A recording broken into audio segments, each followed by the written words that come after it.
Good morning. Welcome to Fishful Thinker. I'm Chad LaChance, and as always, we appreciate you joining us.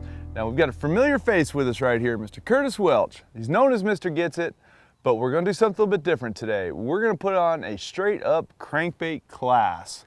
What do you think? Oh, I'm looking forward to it. You know, we've talked about a variety of crankbaits that we can apply to them today, and we don't know what the fish are going to give us, and so I think that we'll start off with that variety and let the fish tell us what to do. That's right. We're going to talk about square-billed crankbaits, deep diving crankbaits, lipless crankbaits, medium divers, where to throw them, what to throw them on, and what to throw them for. So it should be a good show. Stay tuned, get comfortable. This will be fun.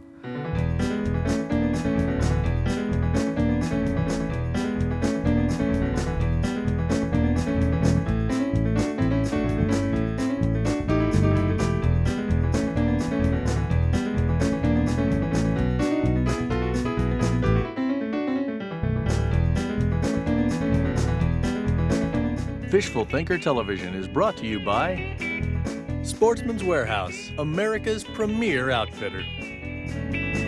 Peterson Toyota and Toyota Trucks, moving forward.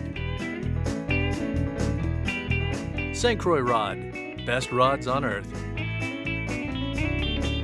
Berkeley, catch more fish. Abu Garcia, for life.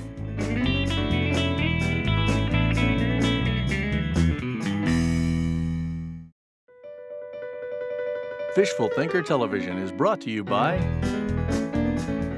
Ranger Boats, still building legends one at a time.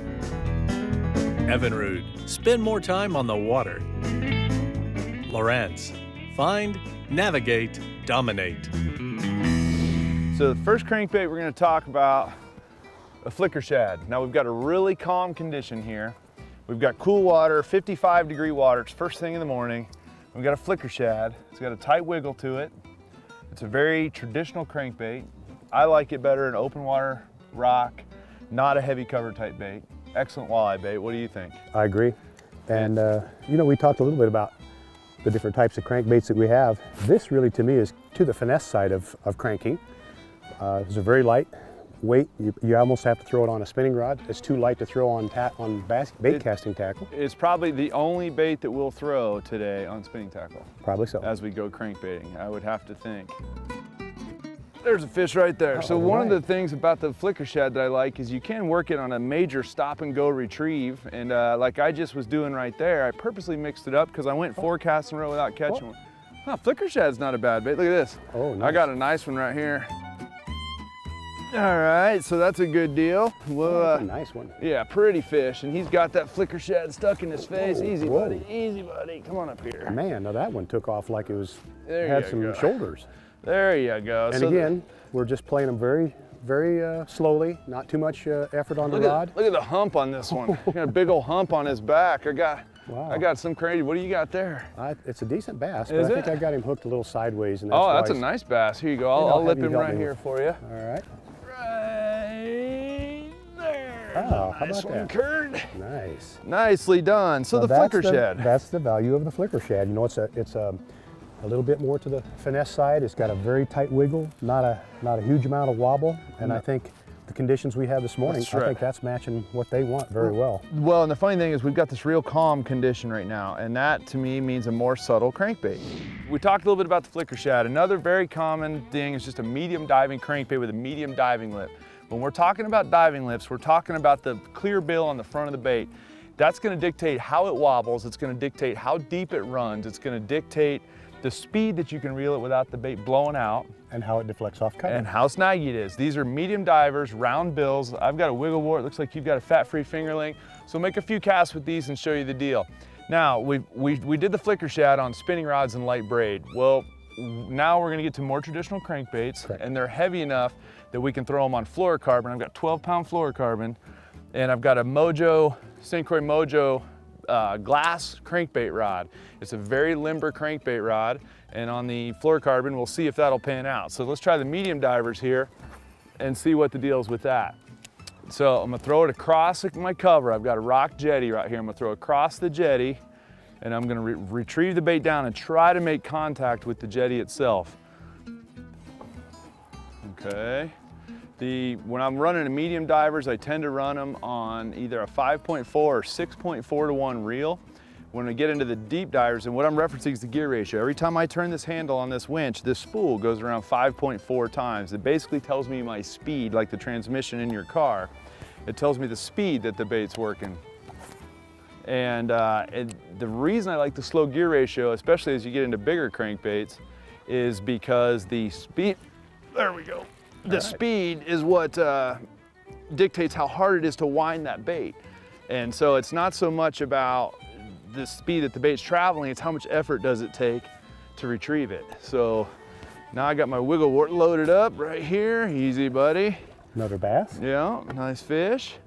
And you know, one of the things that's really evident to me is in watching you work that bait is how much you're moving the rod. You're not just winding it in. You're changing the rod, you're changing the cadence, you're sweeping it a little bit, maybe popping it. Exactly. I think that tends to excite the fish.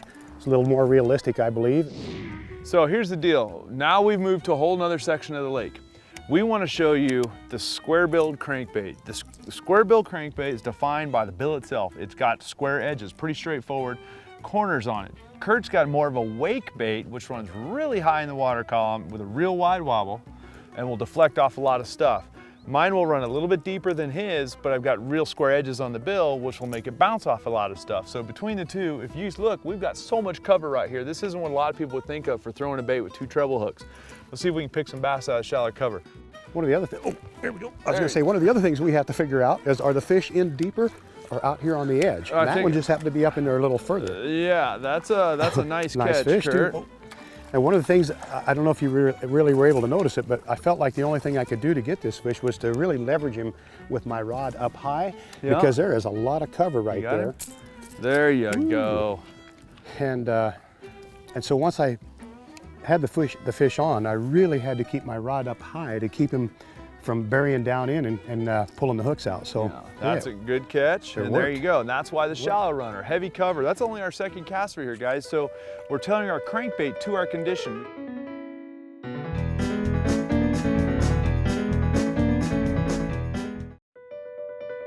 Fishful Thinker Television is brought to you by Camp Chef, the way to cook outdoors. Peterson Toyota and Toyota Trucks, moving forward. Lawrence, find, navigate, dominate. One thing we know, the reason we're here doing a crankbait show on this particular pond, guys, is because there's a lot of fish in here. The show's not about this lake, but we are on a lake in southern Nebraska, 4,500 acre lake. Ooh, I think they'll eat the wake bait. Do you think they'll eat the wake bait? I'm not totally sure. I had to cast it twice to find out, but let me get out of the way here, because yeah, we'll get him over here and get up. Now he's not as big as the one Kurt just caught, but that's okay. We'll see if we can get some more of them. But literally, that's my second cast with the wake bait, and you can see that big, obnoxious red bait. Part of the trigger of a wake bait can be, or any baits, can be the color. I specifically got a real aggressive color out of dark red. A chartreuse might be a good call. This water is very clear, but the bright color is part of the trigger to get the fish to come up and bite it. So wake bait or a square bill crankbait around heavy cover like you see right here is absolutely great.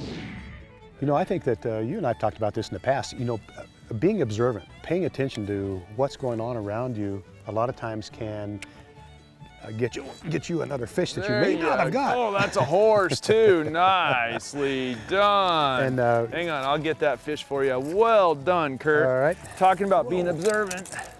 You got him? Yeah, go ahead. I'll let you get him. Yeah, we don't want to swing that one. Nice Catch. There's the big 1- now. I'm gonna take some credit for this one, because I'm the one that hooked you on the 1-, and you're the one whipping me with it now. Well, absolutely. Here you go, I'll let you take care of him. You got him? You know, as you've indicated, we've been lucky enough to fish together for a lot of years. And I'll have to confess, you know, years ago I was I still am, a real junkie for buzz baits, and you showed me that this is really a good alternative type of topwater that sometimes really turns them on better than a buzz bait. Yep.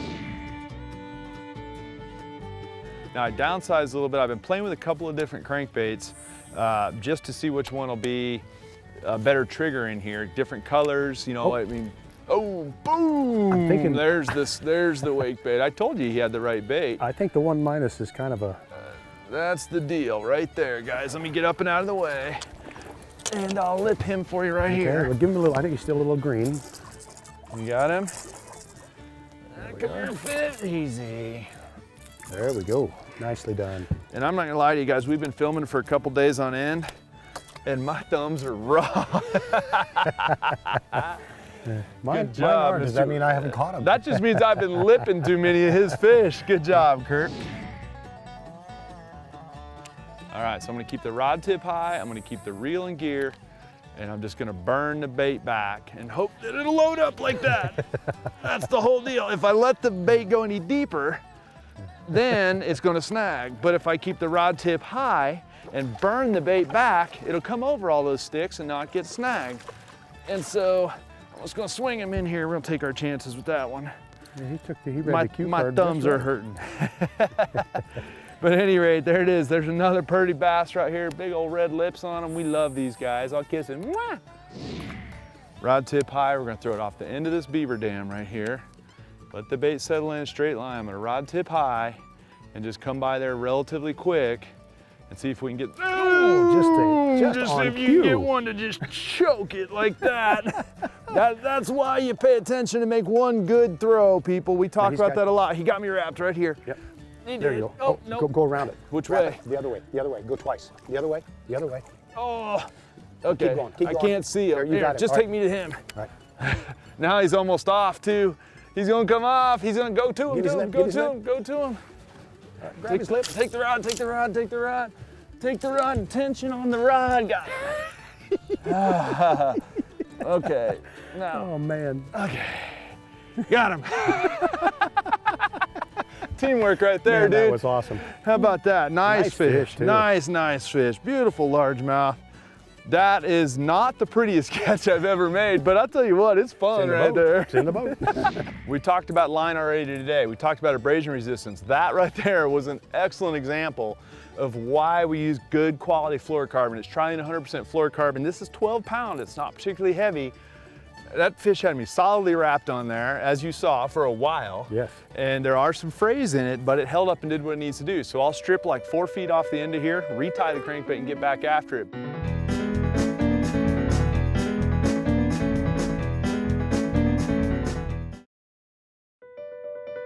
Fishful Thinker Television is brought to you by Sportsman's Warehouse, America's premier outfitter. St. Croix Rod, best rods on earth. Camp Chef, the way to cook outdoors. Another spot. Now we're on a dam. Why'd we come to the dam? Dams always have fish. Dams always have fish, in a nutshell. We came to the dam because you guys watch this show, any reservoir you fish, this is always a potentially good place to start. We've got a huge dam right here, so we're gonna start at one corner and try it, and then we'll go to the other corner and try it, rather than try to fish our way across 1.5 miles of riprap. That's right. You might need a shallow crankbait up on the rocks, you might need a deep crankbait down at the foot of the rocks or anywhere in between. So we're gonna mix it up and see if we can get a crankbait fish on this dam. Absolutely, and you know, with these basin type reservoirs, this is the prominent structure. It's the prominent structure in the whole lake. That's why we want to fish it. Let's give it a whirl. Just because the water's deep doesn't mean you automatically need a deep crankbait, that's for sure. And so your bait that's only running a foot or so under the surface might bring fish up to the bait. And that goes again right. to the strike zone size of the fish and all that.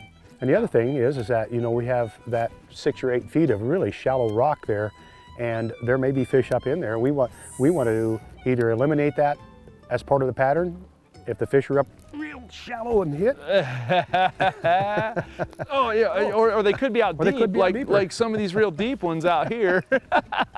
My bait's running 6 or 7 feet deeper than his, and yet that looks remarkably like, I'm just gonna swing mine up in here. That looks remarkably like a good place to fish.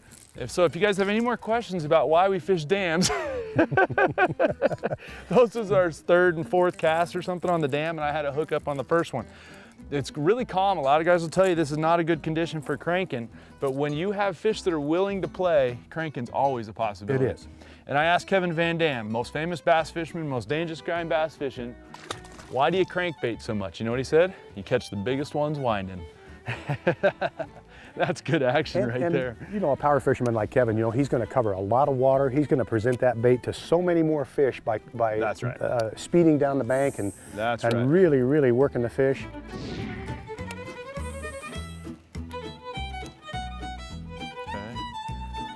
fish right there. Oh, it's a little guy though. You see the size of that one? Now that one I threw real tight, and I didn't even get a chance to get the bait really to depth before it got bit. And this is the little teeny one, but that's okay. We still love him because he played, and little fish grow up to be big fish if you're nice to them. I'm always nice to the little ones, Curtis. Plus, I like to take Terry Wickstrom's approach. You know, it takes a skilled angler to feel the subtle bite of an 8-inch bass. See, it's a...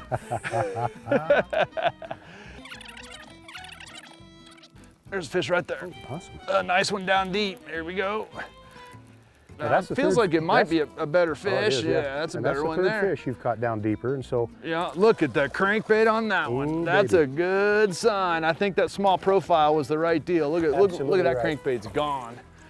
Choked it. You got him, Curtis? Thanks very much. I do, and look at that. That's an indication of how well they're eating that bite. I made a color adjustment to a more natural color because now the sun's getting up and the water's real clear.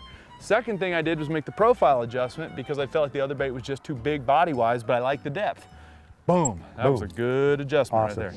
And now see if we can get somebody to bite the lipless crankbait. Now I would prefer a slightly windier condition for the lipless crankbait in most cases, but we'll see if we can get it to play right here. And I think the only way to do that is either going to be sheer speed or a lot of yo-yo in one or the other. Well, and since that fish told me that he would bite it on the pause, I'm going to maybe make that a part of my presentation and pause it periodically and let it rise up and wiggle, and it does too. The bait will actually, when it's rising, it'll actually kind of wiggle and a little bit backwards and toward the fish, and sometimes that's a real trigger that they gotta have it. There's fish right there. It's an easy meal. Way out there. Way out there on the lipless bait. Now, the reason I like the lipless bait in a lot of cases is just the opposite of that bait rising, this bait will fall. And this one's hooked up pretty good. I don't know if it's a decent fish or what. Oh, it's a nice one. But he's got me here. It's a nice bass. Yeah, he got that lipless crankbait. There we go, guys. Now, rock dams, I mean, I don't know that I can stress that. When we first came out here, didn't know anything about this lake. That's a nice one. And he's got it in a weird spot. He's gonna jump and spit me out. Come here, fish. Got him. All right. Nice. That's nice chunky fish right there. Beauty. That's a nice one. And get that lipless crankbait out of his face. Look how healthy he is too. You know, the fins are all in good shape. Oh man. Beautiful fish. Really nice fish, and he absolutely thumped that bait on the dead drop. I was not reeling it at all. It was on the dead drop. So I switched back to the really deep diving bait, and I did it for a reason. It's the big profile. It doesn't actually dive a lot deeper than that little one. I actually threw this one a little bit earlier and didn't get bit. Sun's a little higher. I think the fish might move down, so I'm gonna throw a great big bait, a monstrous bait, and see what we can get out of the great big crankbait. I love the big crankbait for rooting in shallow. I like it better in warmer water when fish are looking for a big bite, but they ate your 1-, which is a big bait. Yep. So I think the big bite's not out of the play. So we'll see if we can get the big wide wobbler to work. If you're gonna throw the big giant crankbait like this, one, you need to have a low ratio reel or you will wear yourself out in a hurry.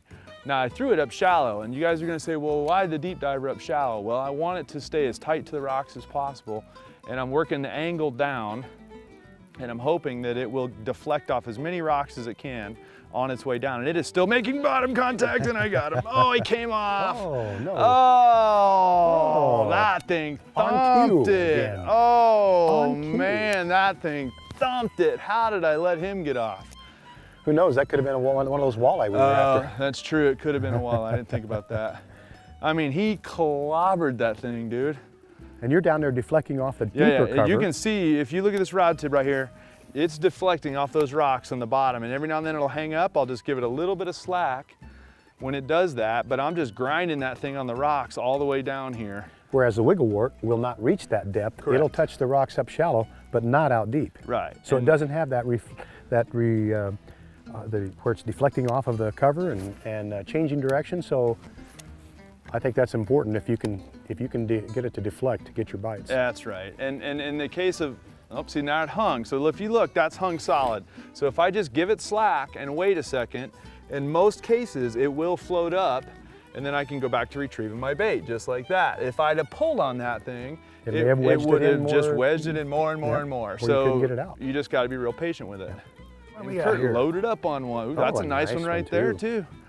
On the wiggle wart. Nicely done, Curtis. And I don't know if you noticed, the first thing I did was check my drag. Yeah. I didn't want to have that because I hooked the fish fairly close to the boat, and it is a nice fish. And it is a nice fish. And I'll get up and out of the way. So get right ready to help away, you out. I want to make sure that my drag was not set too tightly.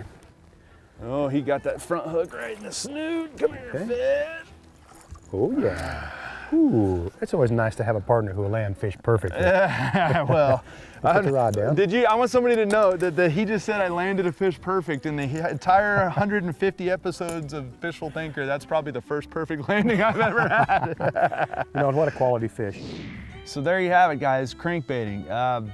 It seems simple. You throw them out, you wind them in. Well, hopefully we showed you today that there's a lot of variety. There's a lot of nuances to it.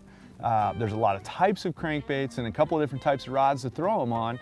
If you pay attention to all that, it will definitely help you. We forced the issue today. There may have been other baits that were better, but truthfully, for 3 hours of fishing in the morning like this, it's hard to beat what we did. And I think we illustrated the versatility. Really, and if you follow the tips that we've kind of laid out today, you're going to enjoy your fishing day a lot better too. It's all about matching up the tackle to what you're fishing, and that makes your day a lot more enjoyable. Yep, crankbaits can be snaggy. Get yourself a plug retriever, a really important thing. That way you're not worried about losing them.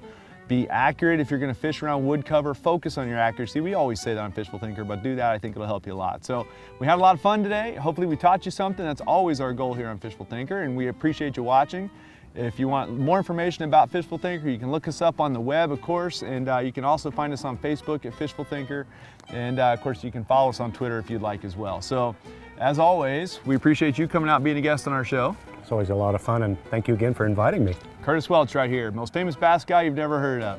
We appreciate you guys watching, and we'll see you next week. You got it? Yeah. Okay. Let's say we can just cut it. Yeah, how about that? There you go, just break the stick off. Oh, it wrapped. It unwrapped. Hey, easy, dude. Good God, dude. Oh, are you kidding me? I was burning. Boom! Oh no, it's stuck. Oh, it's stuck again.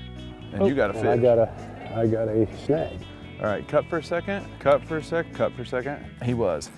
Tough hookup though.